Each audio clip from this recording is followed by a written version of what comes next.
All right, let's see. Am I on?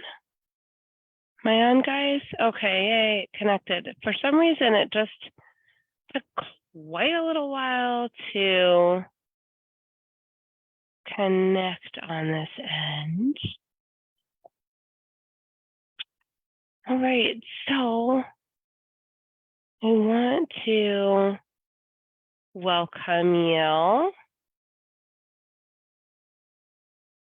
back to Dog Skills, the human end of dog training. Yay! And it's every Wednesday at 2 o'clock on Facebook. So I wanted to show this to you as a friendly reminder to come, make sure you comment and make sure you share this video with others because we really want to help out other people and spread the word. So today is on the energy behind dog training. And I'm sure a lot of you have heard, like my dog is or listening to me because I'm carrying a certain energy, or even like if you called up a dog trainer or talk to a friend and they will say, well, your dog's reacting on the leash because you're feeling the fear of the reaction, or you're worried about what's happening, and your dog's feeling that energy, and it's just being reflected back and forth. I don't really like that way of it being said because I feel like in a way it almost sounds like that we don't have permission to feel and be the way that we need to be, because I do think that if we have a dog that is reactive on the leash, that it would be natural for us to feel a lot of fear of that reaction, right? It's kind of a natural tendency that we're going to have because we're also picking up the dog's energy, and then there's like this back and forth, and there's a circular cycle going on. And today, just so you know, I'm going to come more from a channeling of source, and I'm going to be in the moment, and I'm going to let just a conversation flow. So I want, those of you that are on the Facebook Live right now, definitely say hello. See that there's somebody there, so I know who you are, and we can have a conversation and give you really good value. If you're watching the replay, definitely comment too, because I do read all of the comments that I receive, and I definitely want to be able to support you in the best way possible. So what is this energy that everyone is talking about? I'm going to start off by reading you an excerpt from Nicole Wild. It's energy healing for dogs using hands-on healing to improve canine health and behavior. It's a really, really powerful book. And Nicole Wild, she's very energetic, but she's also on the scientific end, pretty similar to me. So in scientific terms, energy is the result of the movement of the subatomic particles that make up each and everything in the universe, both animate and inanimate. In other words, everything is vibrating.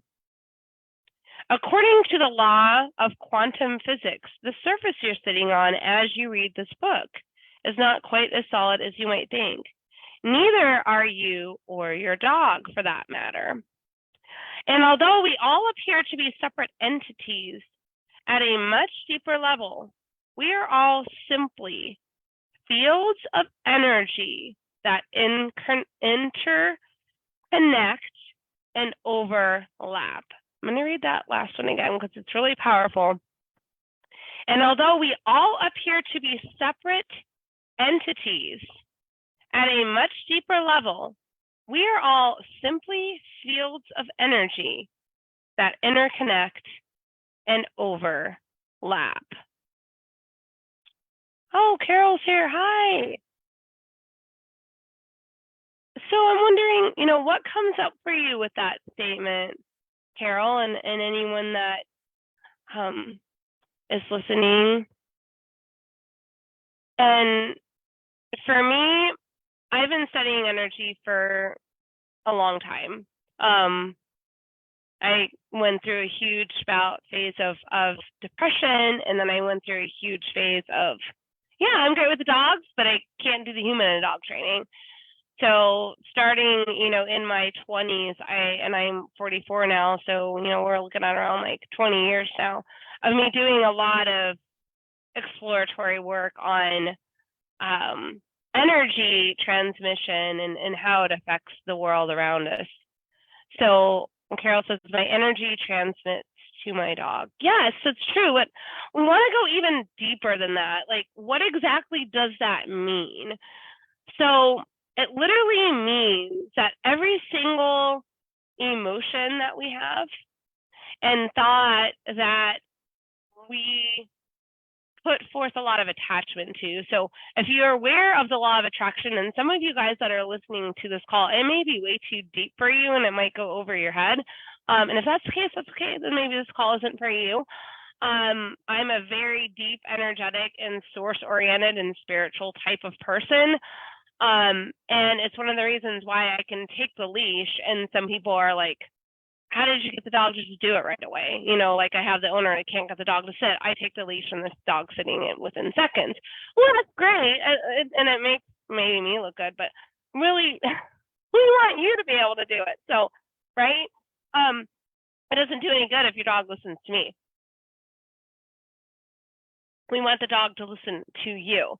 So what do I do that's a little bit differently or different than others? So I can take that leash and I can go, gosh, you're right, your dog can't sit. And I can be really attached to that thought. I could be so attached to that thought that I can make it be the reality. And so when you're training, you do want to think of a law of attraction type of perspective. And there's a lot of energetic modalities out there.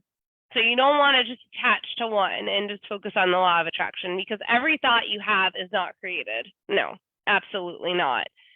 But the thoughts that you put forth a lot of effort into replaying and becoming attached to formulate your reality.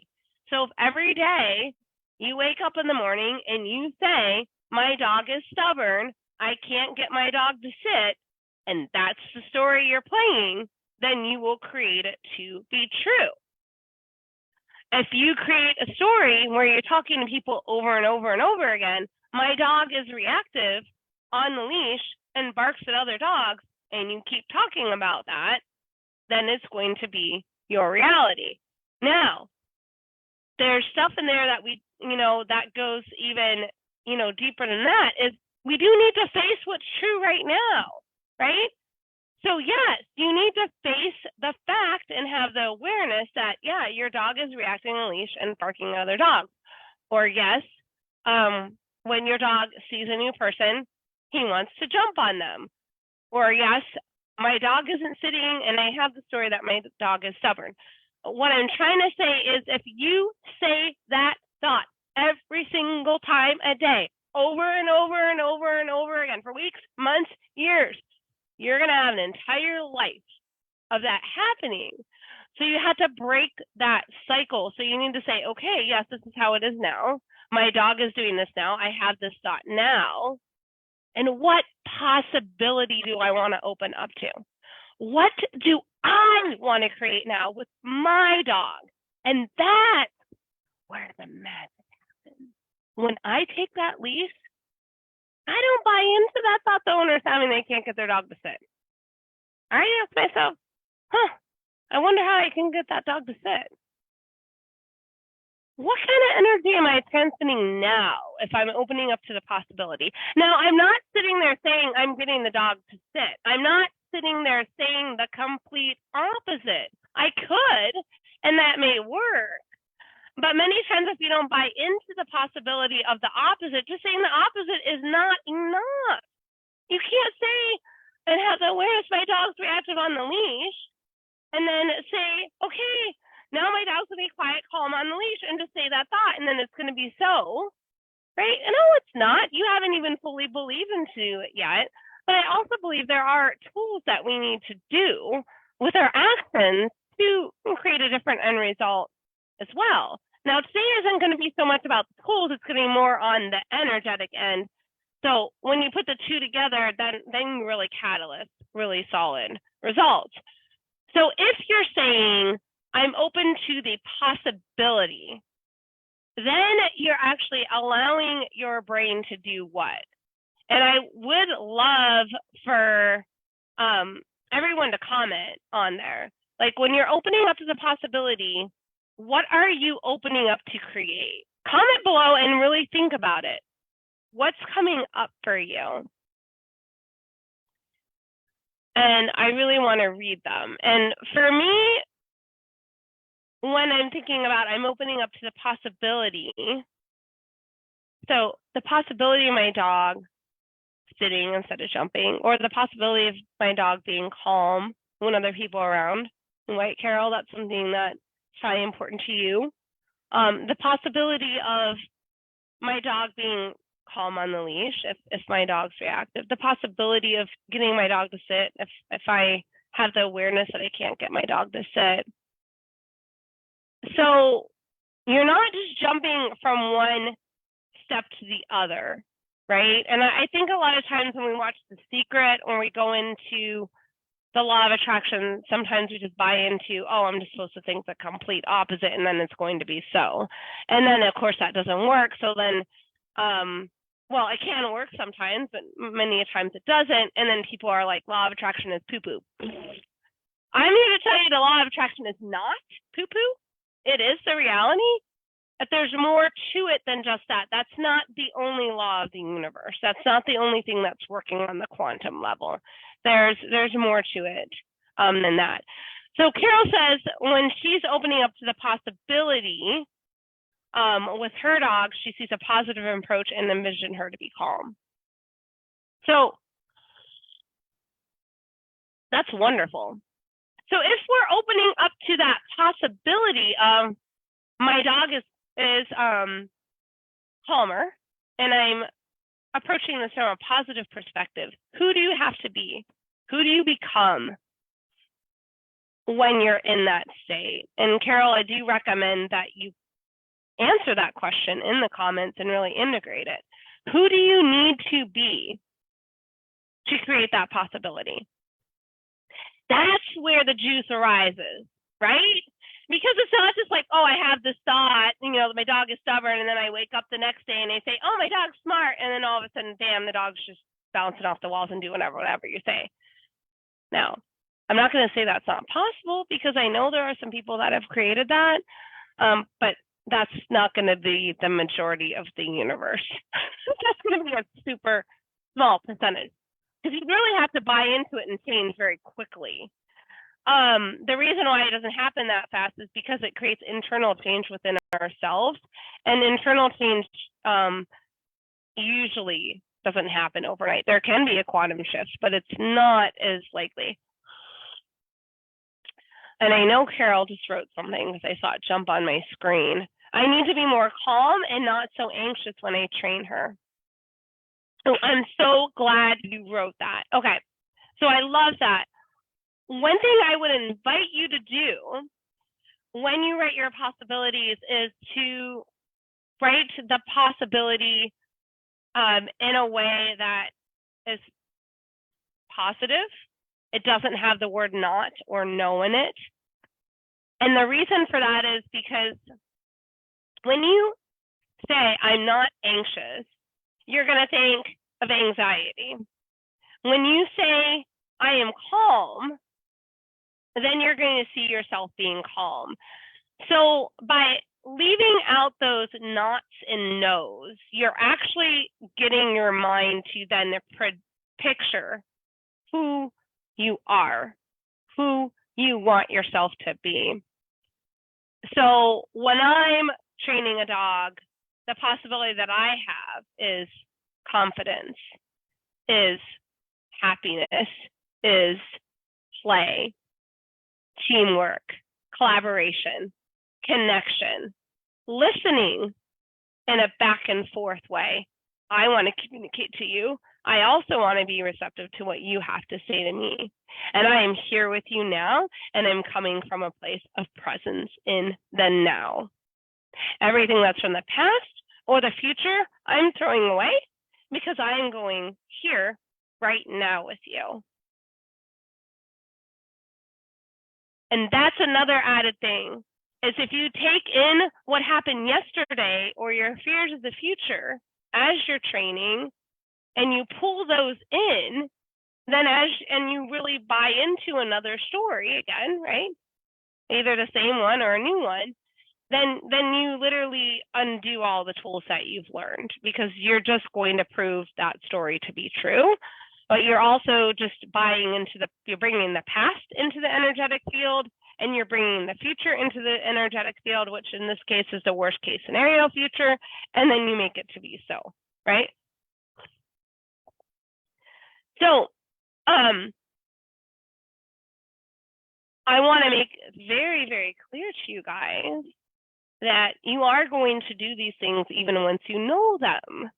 Please do not beat yourself up for that. That is not what I'm saying.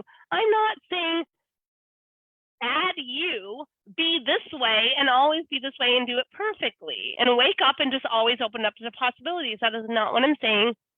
You have a gradual process that needs to happen within yourself in order for you to change, usually. I mean, you can leap from here to here, but usually it's a gradual progression, layers of an onion peeling off. So as you're moving through that progression, sometimes you're going to buy into your old habits, and then you're going to catch yourself, and then move into the new habit, catch yourself, go back to the old habit, move in the new habit, right? Yay, do the new habit, celebrate it if you want, whatever you need to do to help it. Yay, good for me, woohoo, make it fun. You go in the old habit, that's not time to go boom, boom, boom, beat yourself up. That's a time to say, oh, that's interesting. Keep it really neutral. Or you can even make fun of yourself about it, right? And if you're not ready for this stuff, it is completely okay if you want to just play your old habits. It is your choice, and that is okay too. Sometimes we're not ready to change, and we need to just say, look, my dog is stubborn. He's just stubborn. I'm not open to anything else. Well, if that's where you're at, then play that full out for a little while. Play it so full out that you can just dive into it. And usually, not always, but usually when you dive into something really intensely, eventually you get sick of it. And then you're like, all right, now my body is ready to open up to those possibilities. So it is better to lean into the story if you're not willing to open up to the possibilities, to fully lean into it, embrace it, and be in it until you're ready to move on, until you're sick of that story. You know, I know my daughter and I kind of got into it the other day, and we just leaned into our sadness. We're like, we need to cry. That's where we needed to be. We need to fully be in our shit. And then once we were ready to be done with that, then we opened up the possibility of teamwork. And sometimes that can just be a few minutes of leaning in the story, and for some people it's going to be a few days, weeks, and some of you maybe a few years. I think we've all done that. So,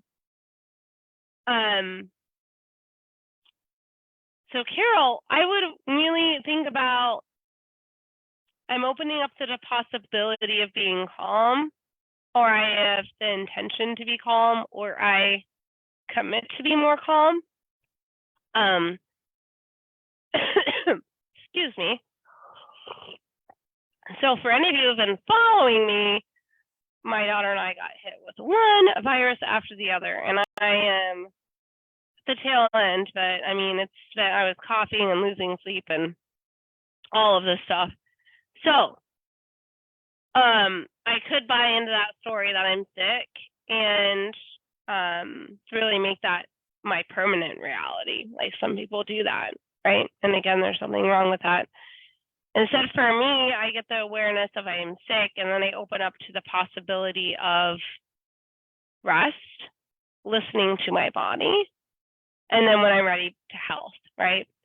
But I think jumping from I'm sick to health doesn't really make sense. It's like I'm aware that I'm sick, and then I'm open to the possibility of listening. What is there for me to learn and grow from here, right?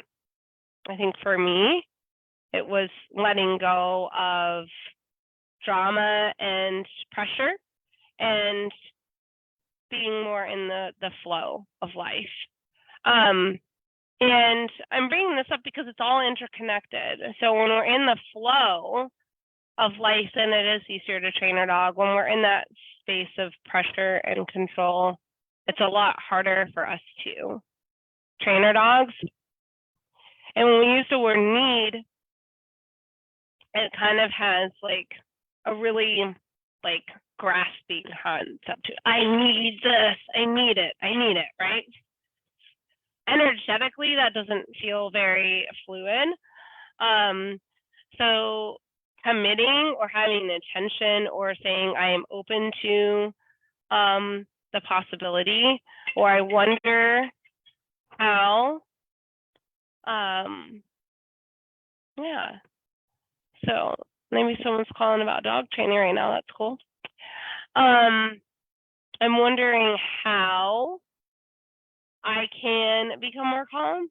I'm opening to the possibility of being more calm. I commit to being more calm. I intend to be more calm.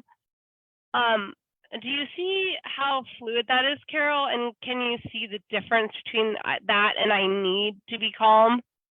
And if you can, comment yes or no. And if it's yes, then tell me which statement kind of resonates best with you. And I would invite you to really allow that to fully sink in for you. So what is that going to look like to really get that on an energetic level?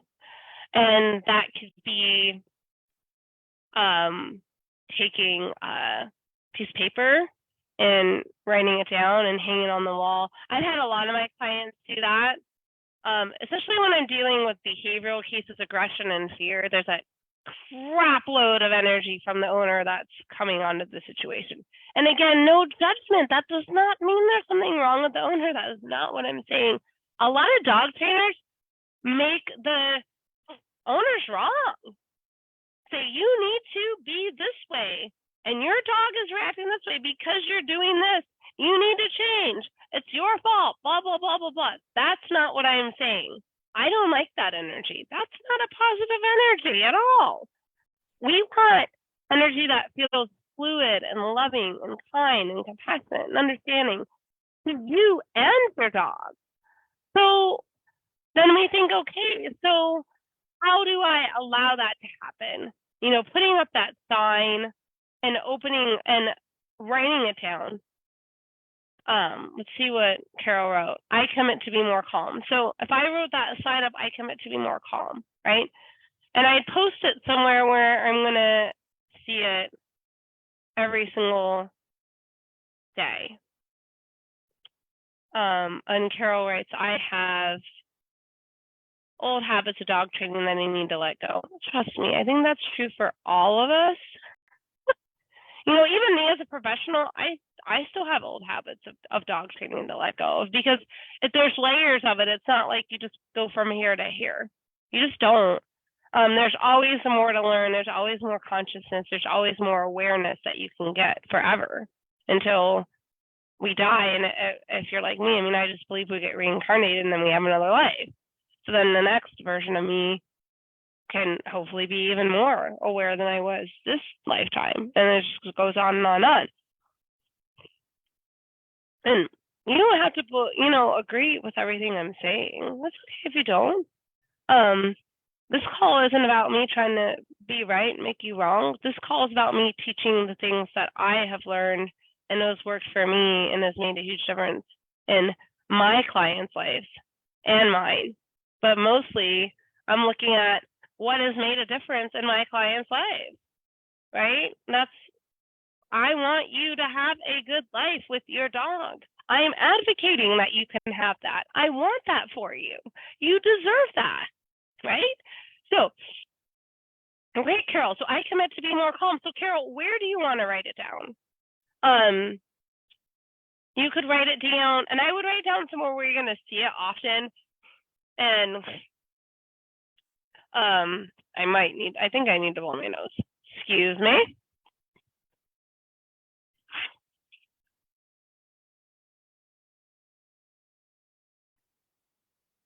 So I could write it down on the mirror in my bathroom, and I would see that every day. But do I train my dog in the bathroom, right? Might not be the most prominent place, but maybe it is. You know the answer, not me.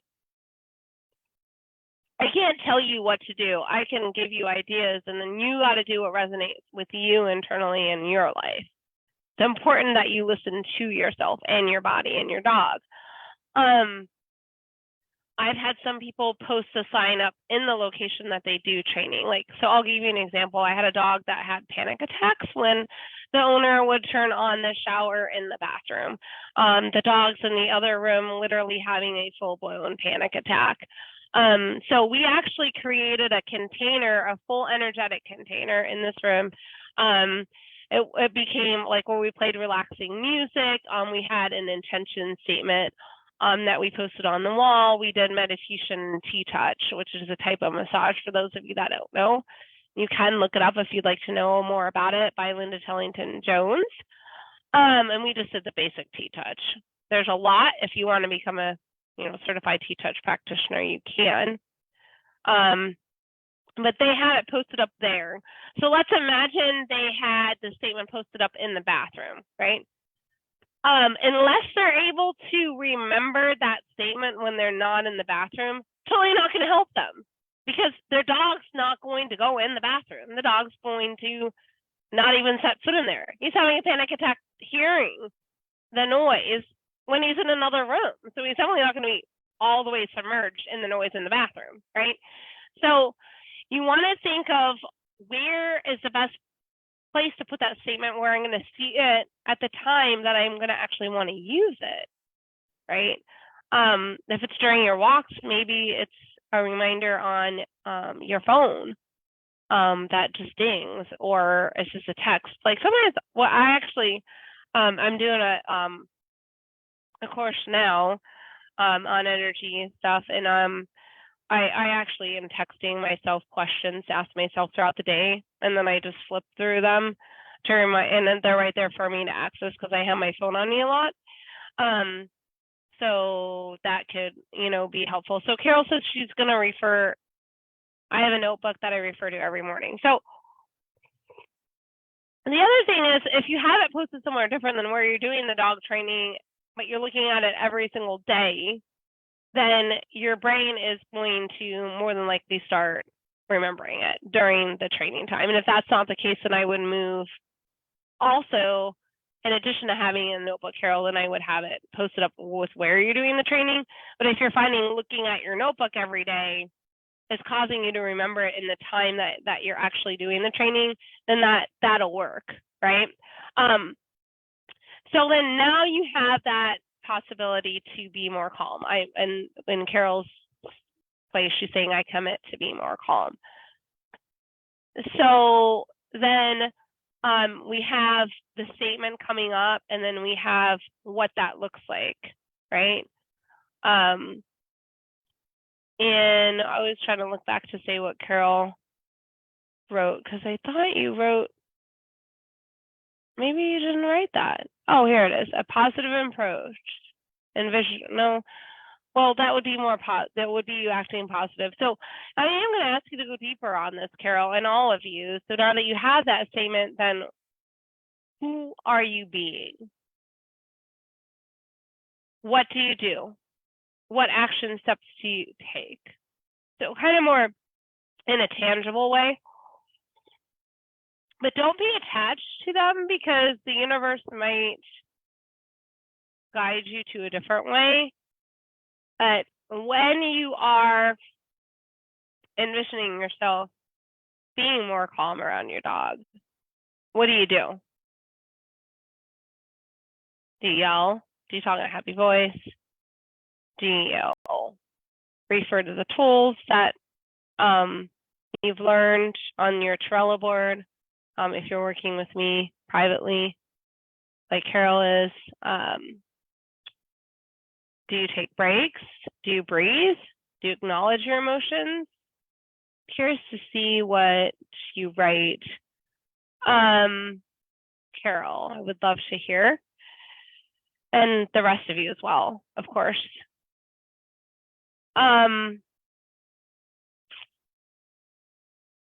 So I refer to my daughter a lot because I feel that the human end is kind of easier to grasp, and it's the same thing with the dogs. And because we're humans, we tend to kind of grasp that sometimes a little bit faster. So that's why I use those examples sometimes, if you're wondering. I also, at this moment, I don't have a dog, which I feel sad about, and I'm opening up to the possibility of changing that. So if I am a warm, loving, understanding, team-oriented type of parent, who am I? What does that look like? What do I do? Well, I wouldn't look like this. Iris, it's time to do your homework right now. That's not what I would look like if that's what I wanted to be, was a compassionate, kind, loving, present, team-oriented parent. It would probably look more like this. Iris, I see you have homework tonight. When do you want to do it? Right? And a lot of you are sitting there, well, yeah, it is different in the dog end. You can't just go up to them and talk to them in English, but you can say, hey,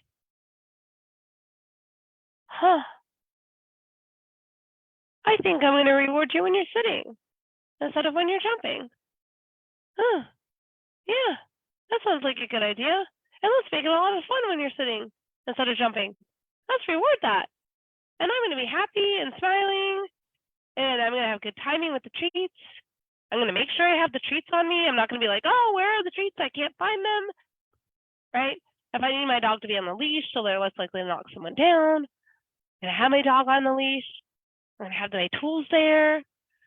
I'm going to do those things that are going to help me be successful. So Carol says that she would stop and have her sit, and we do a click and treat. Exactly. And you can take that further. Like, what do you feel inside? Use a happy voice. Yes.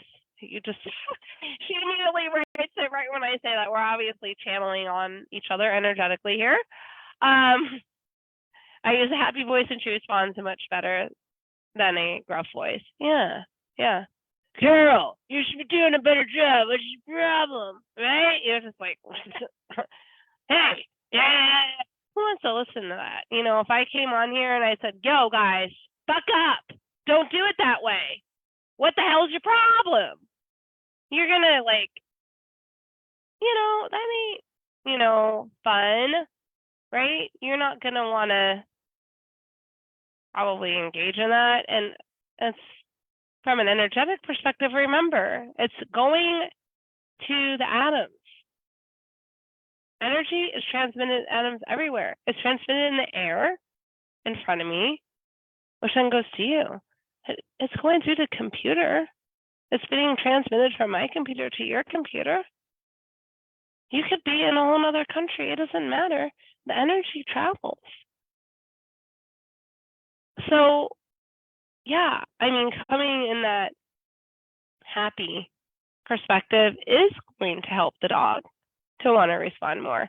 And I think that's a really important thing to really get, because I don't know how many of us have bought into this belief of control. I need to control. I need to be dominant to get my dog to listen. Well, you can. It'll work. Can you get a kid to listen to you by being super dominant, yelling, hitting, screaming, controlling? Can you get them to be compliant? Heck yeah, you can. That's the route you want to go. That is your choice. I don't want to make you wrong about it. I'm just going to say that's not what I choose. And that's not what I choose to teach you. I choose love. I choose collaboration. I choose teamwork. Do you choose that every day? Do you choose that with your dog? And if you're wanting to, how can you choose that more? What's stopping you? What part of you is stopping you from choosing more? And can you let go of that part? You don't even need to figure out what that part is. You can if you want to, but you don't have to. You can just say, I'm letting that part of me go that wants drama with my dog and control. And today I'm opening up to the possibility of teamwork. Universe, please guide me to create that. And then energetically, you're going to interact with the dog on a different level, right? So I also want to tell you too, that's really cool with dogs is they buy into our actions, right? Humans do too, but and I think we do more than we consciously realize, right? Which I think some of you like me because I communicate very visually. You know, I'm not just sitting here on the screen being very monotone and boring. I'm very expressive and I have a lot of visual things. You know, if it's not me on the call, I'm showing you slides, videos, stuff like that. So when you are, hold on 1 second. Didn't want you to see that because I had some yummy mucus come up my throat. Gross. If that offends you, I apologize. I'm a very open person. And I think that's good because I think it helps you guys be able to connect with me. And I think also it teaches you that honesty is good. And honesty helps us with dog training. When we can be honest with who we are, then we can be something different. A minute later, the next day, a month later, a year later. So, visual, right? When we feel a certain way, we hold our body differently. I'm going to say that again. When we feel a certain way, we hold our body differently. So some of you that have done yoga or meditation, you might just be like, I already know this. I still invite you to listen to it though, because there's 5 layers that maybe you know and some layers that you don't. If this is new for you, that's totally cool. So you want to think of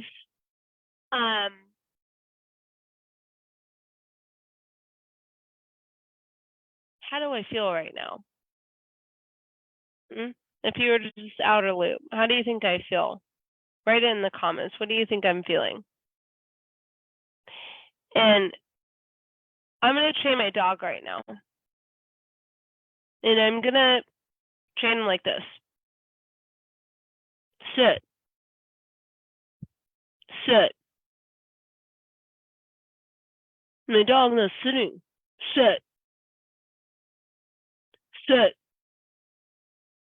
How do you think I'm feeling? And then also write in the comments like What? Carol says you make me laugh. Good, good. I want laughter. I think dog training should be fun, and I think kind of when we go into this stuff, it can be really kind of dark and shadowing because we kind of like gotta dig into some stuff that maybe we don't want to be aware of.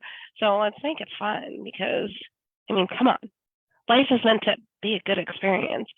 So Carol says I'm feeling negativity. Okay, we could call it negative, if we want. I like to, I mean, sometimes I do, but I on a greater perspective, when I'm really in a ground state, I think it just is. There is no negative or positive. And I do say that there are some emotions that feel like they're at a maybe lower vibration than others. And the reason why I like kind of thinking of that perspective, because I think a lot of times when we say negative, we think bad, wrong, shouldn't be that way. No, you're allowed to be mad. You're allowed to be scared. You're allowed to be sad. You're allowed to feel anything. Please feel your emotions. It is healthy. But don't go into a dog training session and dump all of your emotions onto your dog and project them. And a lot of times we do that without us even realizing it. And so I'm inviting us to get some awareness on that today, because they are visual and they can feel, and dogs honestly can read emotions. There's science behind that now too. So I would say the emotion that I felt there for me, I mean, everyone has a different perception. So I was mad. I was feeling tons of anger. So can you train your dog when you're mad or when you're scared or sad? Can you feel those emotions and still train your dog? Absolutely. Absolutely. 100% you can. Just like I can parent when I feel sad or mad or scared. But the problem arises is when I had a bad day at work, or I didn't like the way something went, and I was attached to it going to a certain way, and it didn't go that way. So I felt an emotion around it, and I come home, and I take that emotion instead of fully feeling and being with it and trying to release it or do something with it. I then dump it all over my dog. Why was he sitting when I asked you to sit? What's your problem? Right? And it might not even be that extreme. It could be just something really little of, it doesn't have to be to that level. So you want to be able to, Frida can absolutely feel my emotions. Nice job, Carol. 100%. She can, and I think with dogs, not only are they visual, but I do feel like to another degree they can feel on a deeper level than we can, because they don't have all the words that, we have that kind of muffle ourselves from the quantum field of the energy that's out there, right? We go to yoga or meditation and we tap into that field very quickly, and we can see all kinds of possibilities. So the question is, can you take that same energy from there into your dog training? So if you come home from work and you notice that you're stressed and, you're wanting to train your dog, and maybe you have the routine of, I come home from work and I train my dog. Well, that routine is fine, and that structure is fine if that's working for you. But I'm inviting you to say, can I train my dog in a way? Let me think of how I want to word this. Can I channel my emotions in a way that are benefiting myself and my dog? So I could say, and you could even talk to your dog if you want. I mean, they're your buddies. Come on, they're like your family. Oh, I had such a bad day at work. I'm so frustrated. So-and-so did this, and I felt so mad, and blah, blah, blah, blah, blah, blah, blah. And then maybe you feel better. Okay. I feel like I've released it. That might be all you need. Let's go on a walk now and do training. Then bring yourself back into the now. Don't take the past with you. Don't bring that energy from work and then put it on your dog. Okay? If it's cheaper than that, then it might be going to a detox bath or meditating or run or journaling before you train your dog. If you're having a hard time, I can't tell you how many times my daughter and I are doing something and I'm just like, I feel mad. I'm going in the other room to meditate for a few minutes. Gee, what a healthy response. Way better than being like, all right, you should know the answer to that homework problem. 2 + 2 is 4. That's easy. Right? Okay. So now I just projected it all on my daughter. What do you think's going to happen next? Do you think she's going to want to keep doing math with me? Probably not. So if you're training your dog and then you're taking all that energy from that emotion and then throwing it on your dog while you're doing the training and your dog leaves or doesn't listen to you, that's why. I'm sorry that I'm so blunt. I am not trying to criticize you. I just want you to be aware. If that is happening to you, get awareness on it if you want it to be different in a loving and compassionate way, not making yourself wrong, but own it. Own it. Realize that you chose that and then allow yourself the possibility of choosing differently if you want. If you don't want to, you want to do the same thing, then at least be aware that that's what you're doing. Don't make it about your dog, okay? Your dog is going to almost always do as good with training to the level that you allow your dog to do. So if you come from a state of full presence and love, more than likely you'll accomplish a lot. And so you want to think, okay, so how do I get to that state? And again, it's not about denying those emotions. It's not about repressing those emotions. It's about what you do with those emotions and thinking about what are some things that I can do. So Carol, what are some things that you can do? So one thing is you say, I always talk to Frida about everything. So that talking is a way to expel it out, can be healthy and purging and good. As long as, you don't go on for like a half an hour. I think if we drag it on to half hour, an hour, we can exhaust our dogs, and our dogs will probably listen to us the entire time because that's who they are. They're loving creatures that, a lot of times just want to be there for us. So, Carol, when you're feeling an emotion, I don't care what it is, any type of emotion, and it's really intense, how can you release that emotion? What are some tools that you can release that emotion with? Instead of just immediately going and training and projecting it on your dog. So I would love for you to comment. So I shared with you some, just like reading for me helps. So I feel like reading sometimes is dismissing the emotion. But it does sometimes just be like, I'm just not in a place of feeling it, so I'm just gonna skim over it today and go to fantasy land. I think sometimes we just need to do that. And like walking is good for me, throwing a ball at the wall, shaking. Oh, I love doing this. This is a really good way to release a lot of stress. It's just my camera a little bit differently. I just shake it out. Whew. Oh.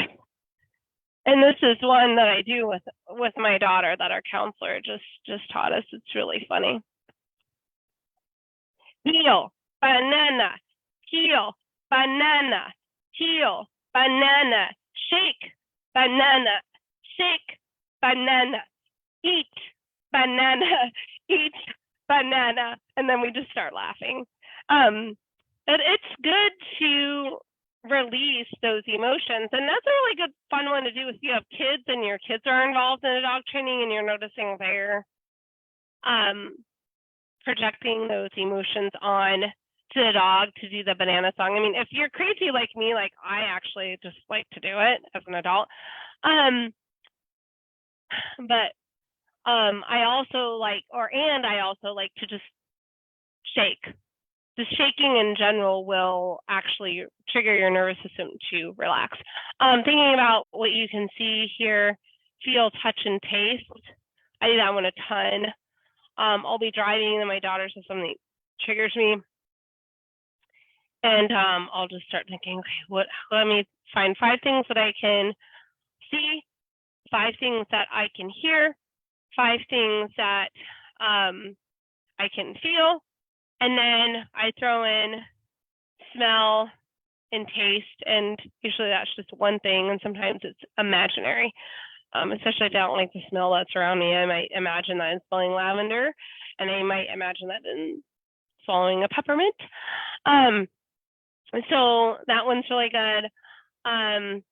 Another one that can be really good to rewire your nervous system is, I think this one works better when you're lying down. So I want you, I'm going to get a little bit closer to the computer so you can see my eyes. So you take your eyes and you look over to the left, and you do that for 30 seconds. And then you would go to the right and then do that for 30 seconds. So it literally takes you like about a minute to do. A lot of these techniques can work very, very quickly and shift you pretty fast. Another one is tapping. These help realign both sides of your brain. That's why also walking works good, because you're doing bilateral. You're basically calming both sides of your brain and getting them to ground and line up.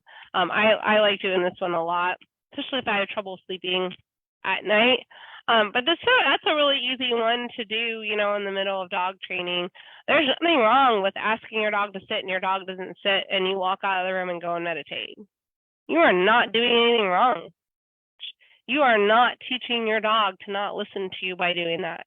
You're actually telling your dog, I respect you, and I notice that I'm getting really triggered right now, so I'm going to take some space, and I'm going to come back and be respectful, and then I'm going to resume the training. Yeah, really important. There's tons of stuff out there. I mean, you can go do yoga. You can do a full-on half-hour, an hour yoga session. You can just do a few poses, right? You can do meditation for quite a few seconds. You could do an hour. Slow down your breathing, not chest breathing, belly breathing, okay? So down here, you got to move that belly. Slowly in and slowly out. Slowing down your breath. Really great way to rewire the nervous system. Okay, so Carol says she goes for a walk, she reads a lot. I find a recipe and cook. Okay, great. So, reading, cooking, things like that could be repressing the emotion. It could just be, okay, I'm just going to go think about something else right now. That's like when I visualize myself going kayaking. My daughter, I get triggered, I visualize myself going kayaking. I kind of dived past even being present with the emotion. And I think that's good to do sometimes. I also think it's good to sometimes really just be with the fact that you are triggered and to brush it away. It allows it to move through your body then, okay? So it is important that sometimes you are with it. And then if you are, you get the opportunity to be able to let it go. And then you're less likely to keep being around your dog and continually putting the energy on them. All right, guys, this is a good session, and I got to go pick up my daughter from school. So, few things. Remember, every single week, I will be doing a Facebook Live on Wednesday as best that I can. I'm not going to hold myself to perfectionism about it or control. And I think I've been pretty reliable. I will say next week, I'm going to look at my calendar because I know next week is different and next week is a special week. Yeah, so next week the Facebook Live will be an hour earlier, so 1 o'clock Eastern Standard Time, and I will be at the Chardon Learning Center in Ohio. So you will be seeing an actual live of me with some kids and training dogs at their it's a homeschool place. And everyone will be on the camera. So come and join us. It'll be fun. There'll be a lot of playing, all about getting kids on how to do obedience training with their dogs. Super, super fun. And Carol, that one will be a lot of fun for you to see because I know you have your granddaughter. So you could teach her a lot of stuff from that. And I, again, want to invite you, comment. I really want to see you. Make yourself visible. The more visible you are, the more I can help you. So important to your success and the more accountable you can be. Share this video with others. Please, this needs to get out there. So many people don't know about this stuff and don't know how to relate to dog training. Share it, expand it, put it out in the universe. I want everyone to know this. It is such a wonderful gift to know this stuff. And if you decide that you want to work with me, please do. I would love to have you. I have multiple ways that you can work with me. The most common way is through the live personalized online dog training. I love doing the Dream Dog program. It's one of my favorite programs. It's all done through Zoom. You get me privately. It's really nice because I can see your dog's behavior in your home. I can see exactly how your dog normally acts because I'm not setting foot in there, and that has a lot of gifts.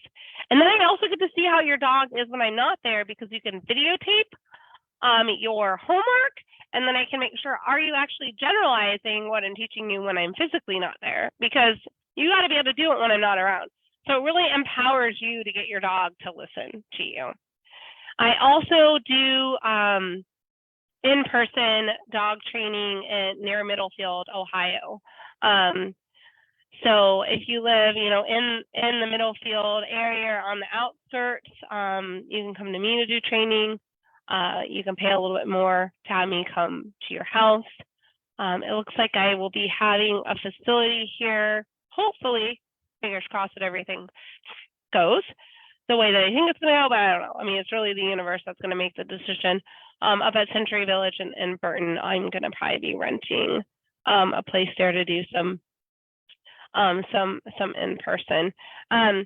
So yeah, I mean, remember, there's benefits both ways. The online really is cool because it empowers you, right? Without me being there. So cool. Carol's doing that. You can always talk to her on what that is like. It's highly effective. And if you want to set up a free phone chat with me or learn more about my services, they are in the comments. They're pinned at the top. I would love to hear from you in the new year. And I hope you guys have had a wonderful holiday season and Happy New Year. Bye.